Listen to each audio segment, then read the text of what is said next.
The Dental Download Podcast is your source for insight into dental school, conversations with dentists, specialists, and leaders in the industry. With new episodes every Monday morning, I'm your host, Haley Schultz. Let's get into this week's episode. Hello everyone, welcome back to another episode. So today I'm going to be breaking down my schedule for this first semester of D2 year that just started a few weeks ago. So this term goes from May until August 16th, and then we start again on the 30th of August for our D1 fall semester. But so today we're going to talk about some expectations and predictions that I have for D2 year as a whole, and answer some of your questions that you sent in on Instagram at the end, as of course breaking down my D2 schedule, letting you know what classes I'm taking, kind of what we're doing for each of the classes. So let's get into it.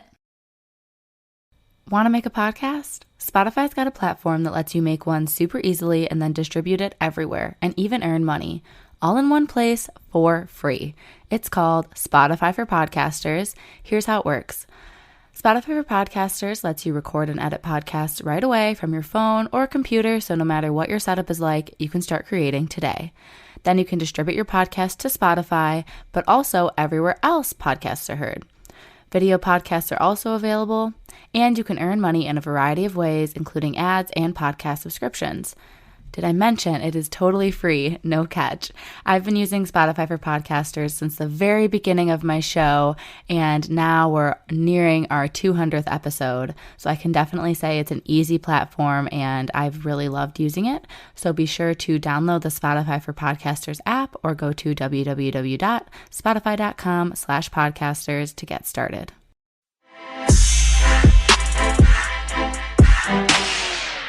So before we get started, I wanted to quickly plug my YouTube channel in case you don't always keep up with me there. Starting Wednesday, June 2nd, I'm going to have 3 videos going up all about first-year dental student advice. So there's going to be a really long Q&A. You all sent in like 5 pages of questions on Instagram that I'll be answering. Another video is going to be supplies that I think would be helpful to get for SimLab.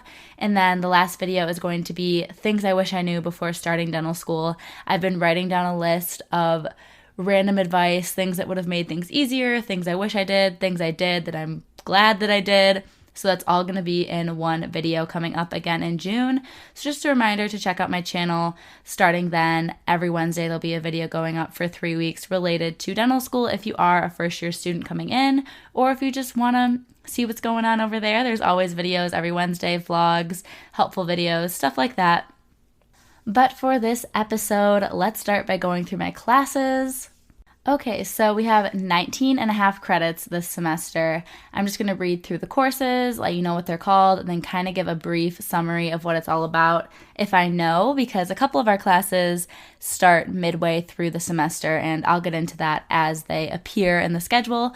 So the first one is Dental Pharmacology 2, or Dental Therapeutics is also what it's called, and that class is, as it says, Pharm 2, so we had Pharm last semester, and it's the same professor, which I really appreciate. If you've been following, you would know last semester we had the chance to either take a midterm and a final or do weekly assignments like little projects.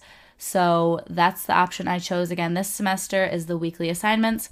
I guess they're not always little. The one this week took me like 3.5 hours, but it's useful because then you have kind of a study guide, pamphlet, doc, long thing that you can reference if you ever have any questions for pharm while you're studying for boards or even in our professional working lives in clinic. And then the next class is treatment planning. So that one we haven't really done anything for yet. And then the next one is called Neoplasia. That also doesn't start till a little bit later this semester.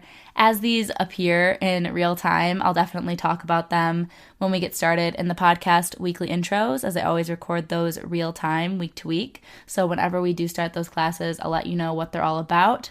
And then the next class is Periodontology 1. So we took Intro to Periodontics last semester, where we learned very basic perio and we learned about scaling and doing dental cleanings. This semester, we're learning more in-depth perio, and I really like this professor. I actually got to know him fairly well during our first perio class in the lab. He happened to always be my row instructor, so I feel like I got to know him a little bit, and I feel very comfortable with him, and I'm looking forward to having the rest of the class.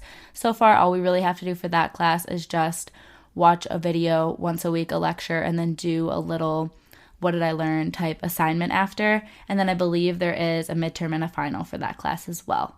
The next class is Applied Biomaterials 2. So this will be our third series of biomaterials course. We had like intro to biomaterials and then biomaterials 1, and now we're having biomaterials 2. I am not looking forward to it. It's a different professor than we've had in the past, so maybe I'll do better than I did in the first 2 classes, but those have been some of my lowest scoring classes in dental school, just because it is kind of physics related, and that was always something I struggled with in undergrad as well. It's like materials science, so it's just never clicked for me, so I'm not looking forward to that, but again, that's a class that starts midway through this semester, so we haven't started that one yet. The next one is Comprehensive Care Clinic, which we have every semester, but this one is our big in-person class for the term. So it's all of our clinic experiences, which I'm really excited about and excited to explain to you all today. So first things first, we have to do, I think, 17 assists this semester in the clinic, so with the 3 and D4 students. And you can do more if you want, but you have to meet the requirements, and you're really supposed to go once or twice per week. You have an assigned time to go to. You're able to switch to the classmate if you need. It's pretty chill. I'm trying to go 2 to 3 times per week, so doing a little extra just to really maximize my experience this summer and try to learn as much as I possibly can, given that we have a bit less credits than we usually do.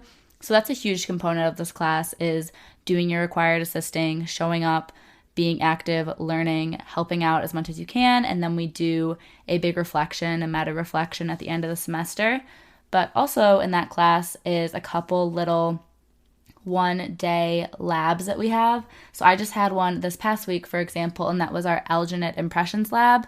So we learned how to take maxillary and mandibular alginate impressions, and then we also had the option to learn how to pour up casts. We didn't have a ton of time though, so most of our groups didn't end up pouring them up, but that was kind of the basics. We did it on our typodonts at first, and then we were paired up with a classmate, and we got to do upper and lower impressions. I think I did 2 on the typodonts and 2 on my classmate, and she did like 3 or 4 on me, and we just got them checked by a mentor. There was 1 D4 for each group, which was really nice to have someone actually explaining it and critiquing you rather than having to like wait for someone to come around and check you. You had help the whole time with it, which I really appreciated. And then we also are doing digital impressions, so avoiding all the goopiness, and we're going to do a lab with the CEREC machine to scan our typodonts and do digital impressions. I don't know if we'll get to do them on each other or if it's just typodonts. I'm not sure because I haven't had that lab yet. And then the other lab component that we have is called oral medicine. So again, that's going to be like a 1-day session. All of these are like 4 hours at a time, and we just go once a semester. So the oral medicine one, I'm not 100% sure what we're going to learn there, but I believe we're going to practice intraoral and extraoral exams, and also learning how to read blood pressure machine, because every time I'm assisting, they have me grab an available blood pressure cuff and take the blood pressure reading, but I never know how far off of like 120 over 80, whether it's high or low, is actually a concern versus just, oh, a little high or a little low. So I'm excited for that lab to hopefully be a little more aware of what's happening when we do different clinical exams. And that's pretty much everything for that class. Oh, I'm forgetting one thing though, actually. One more thing about that comprehensive care clinic for D2 summer is that we're also going to be assisting in the grad perio clinic, which I'm super, super pumped about, because if you don't know, I know everyone realizes that oral surgeons do implants, but periodontists also are really skilled and do a lot of implants. So there's a chance that I'll get to see some implants done in the perio clinic or some other kind of surgery. So it'll be cool to get some exposure to surgical dentistry. And we do one of those assisting, which is really just holding the suction during the procedure. And then the next class is oral medicine and radiology. So that class hasn't started yet either, and maybe that's why I don't really know what's happening for our little oral medicine day, but that one's going to start later in the semester also. And I guess on the topic of radiology, while we're talking about it, we do have radiology requirements this semester. So that is in person in the real patient clinic. We have to take radiographs. We do 3 assigned times per the semester. So that's like 3 or 4 hour appointment times. And my first one was last week, and I think I did 2 bite wings and 2 pans, and we have to do 3 pans, 5 bite wings, and 3 FMXs, which are full mouth x-rays, and those are very time consuming because it includes bite wings and PAs. It includes it all, so it's a lot, and I haven't gotten to do any FMXs yet, so I'm a little hesitant / worried if I'm going to reach all my requirements, but I have 2 more radiology clinic rotations still this semester, so I'm sure I'll be fine to reach my requirements. Plus, when you're assisting the actual D3, D4s, you're able to do the x-rays if their patients need them. So on my assists, I've already gotten 2 more bite wings, so I've done 4 out of my 5 requirements already, and it's only been a week and a half, so I think that's pretty good. So the next class is periodontics, which is 0 credits, and honestly, I don't know what that is. I don't know if we're going to start doing cleanings on patients this summer or what, but that's not in our actual weekly schedule that we have yet. So we'll see if there's anything actually happening for that class. And then there's also one that is pathways selective. So for me, I selected a class that's like an elective class.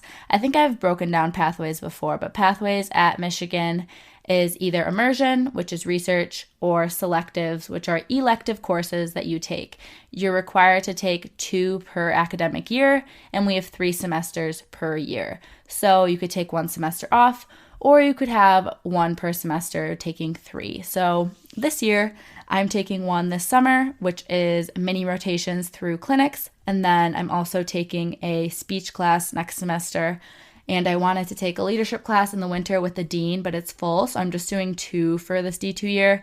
But anyways, for this semester, like I said, mini rotations, it's usually through the specialty clinics in the dental school, but because of COVID, they're not letting us do that. We're just having kind of presentations about them over Zoom. We've only had 1 class meeting so far, and it was just really introducing you into the course. So I'm not 100% sure how useful or productive these presentations could be. There's a chance that they'll be really interesting and really helpful, but there's also a chance that they'll be not as great as I'm hoping.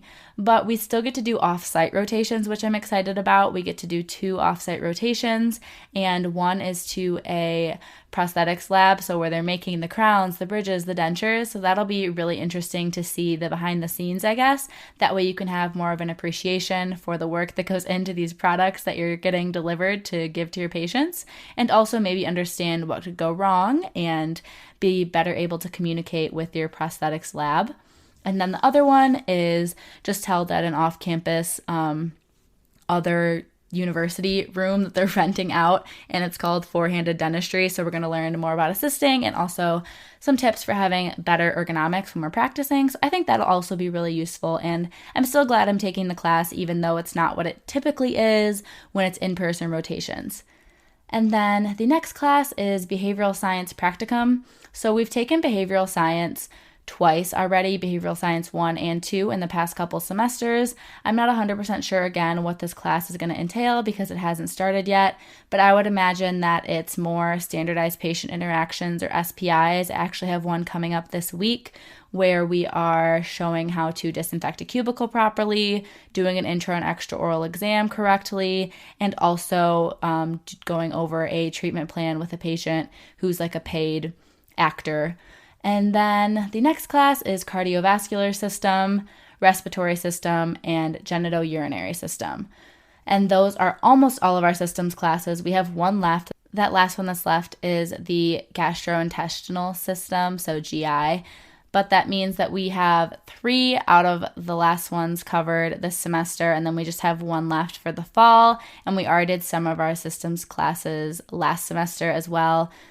So I guess we're going to be done with all the systems classes very soon, which is exciting because those are definitely a tough part of the dental school curriculum that people here say is one of the worst things. So once you get through those, I think you can feel pretty accomplished and like your load is maybe a little bit lessened when it comes to how tough courses are. And like I was saying, some of our classes are half the semester. So right now we're in respiratory system, it's its own class, and then we're in cardiovascular system as its own class, and then that's going to end in a couple weeks for both of them, and then we'll start GU, as well as, like I said, neoplasia, behavioral science, biomaterials. Those kind of are going to start up and replace those other two classes. But like I said, respiratory and cardio, because they're half the semester, they are really ramped up. We just started a week and a half ago, and I have an exam tomorrow morning, the day you're listening to this, in respiratory already, and then cardio is the following week. So respiratory, we have a midterm and a final, and then we have a case study before each of the exams. That's also part of our grade. And for cardio, we have 3 exams, but the second exam is only over 4 lectures, and it's all pharmacology related. The first exam is over like 15 lectures, so they're not really balanced out super evenly, but I think this next exam in a week-ish will give me a better feel for how tough the class is going to be. But with respiratory, since we already did the case study, I can tell that this class is going to be tough, so I'm really hoping that the exam tomorrow goes well. I definitely studied a lot, and you're just hoping for the best. I feel like the systems classes, though, I do remember a lot of the overarching concepts and like the big connection of themes from my DAT studying and from physiology in undergrad. So I'm really, really thankful for that. A lot of the concepts I do remember. It's kind of the nitty-gritty details or the questions that are application-based that sometimes I mix up the concepts. But if they're asking me, like, why is the deoxyhemoglobin curve sigmoidal shaped? Or what is the function of surfactant? Like, I can answer those just from remembering from undergrad. So that's really nice because there hasn't been any classes in dental school for the most part. I guess a little bit of anatomy a full year ago, D1 summer, I also kind of remembered from undergrad. But most of these classes, there hasn't been a ton that I remember from undergrad. These 2 systems classes are reminding me a lot of things from undergrad, and I feel like I know maybe 50% of the material versus other classes like cell biology or, like I said, anatomy, histology. Even though I took those in undergrad, I feel like I only remembered maybe 20-30% of the material. So that's been really nice. It just makes me feel a little more comfortable and gives me a better starting point to then amp up to the rigor and the application that comes with the dental school curriculum. So that is all of the classes that I have this semester. Really not too bad, but I quickly also wanted to go through some predictions for the year. I am posting a video this Wednesday actually on YouTube reacting to my predictions from D1 year, whether or not they were true, and then giving these same 5 predictions in that video. So if you're watching my videos, you'll hear these again, probably explained a little bit more, but I'm just going to read off the 5 predictions for you now, and then we're going to wrap up this episode answering a couple questions that you all sent in on Instagram that I thought would be relevant to this topic. All right, I'm just literally quickly going to read them off, and if you want a thorough explanation, check out this week's YouTube video. Wednesday, 10 a.m. EST is when I always post on YouTube. But the first expectation is that I'll be able to manage all of my club roles, but I won't take on as much or as many when it comes to D3 year. The second expectation is that I will continue building connections through my social platforms and content creation that allow me to learn more about different dental practice styles and solidify a vision for my own career. The third is academics transitioning to in-person will cause a huge shift in my lifestyle. The fourth is that I will be able to make time for my friends and family outside of dental school. The fifth is that I will excel more with hands-on dentistry than my academic courses in D2 year. And that's all of them. Now I'm going to answer some of your questions from Instagram. So there was just a couple that I thought were kind of relevant to this week's episode. The first one is, what are some study methods that worked well as a D1 that you plan to use again this year? The main thing that came to mind is making Quizlets as I watch lectures. So I have a video. I know I keep mentioning YouTube in this, but it's probably a lot easier to see a video format for a lot of these things. But I have a video showing this, and I do split screen where I have my Quizlet open on one side and then the lecture on the other. And basically, this just keeps me a lot more engaged, and it's a lot more active the way I do it, because I think, how could I be tested on this? And then I try to formulate an actual question, whether it's a true or false, or sometimes it's a fill in the blank or multiple choice.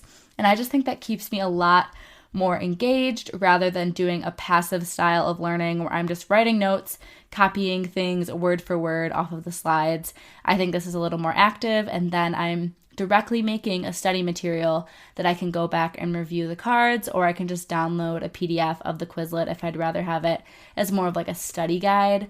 But I think that's something I'm continuing for these systems classes, and hopefully it will turn out well in D2 year as well. The next question is, what are you going to be doing this year in SimLab? So it's hard for me to say exactly because, as you heard when I was listing off my classes, we actually don't do SimLab this semester for the summer. We're going to be back in the SimLab in the fall. So it's hard to say for sure what we're doing since I don't have our actual schedule and rubric yet. But in the past, D2s and SimLab work on a lot of prosthetic dentistry. That's a word I keep using. So that means things that are made in the labs usually, but you can also make them yourself. It's just a little bit more time consuming. So that's going to be making crowns. So crown preps, which is drilling, but then making the temporary crowns, and we're going to get to use the 3D milling machine to make real crowns as well as make them the old-fashioned way. So you're going to have 3D printing as well as more traditional making of crowns, and we're also going to be doing bridges and dentures and anything that's kind of an addition onto a natural tooth or into your mouth is what we're going to work on as D2s. The last question I'm going to answer is, what are you most looking forward to? One of the things, at least academically this year, that I'm most looking forward to is learning by assisting, especially this semester. Like I said, I'm trying to go in 2 to 3 times per week so I can really maximize everything I could possibly learn this summer, since we do have a little bit more flexible free time and it's so nice out. I don't really mind walking to and from the school. It's a great exercise, going in as much as I can. And since things are just kind of opening up more in Ann Arbor, I feel a lot more excited just to be out and about, and for the summer in general, the summer festivals, concerts, outdoor movies, exploring all the different parks here, farmers market, just really making the most of the summer are the 2 things that I'm looking forward to for D2 summer semester. So with all that said, I just want to thank you again for listening this week. Next week, I'm so excited for you all to hear from our guest. Dr. D. Pascal is incredibly talented and unique, and she works as an assistant faculty at a dental school as well as a general dentist at an FQHC.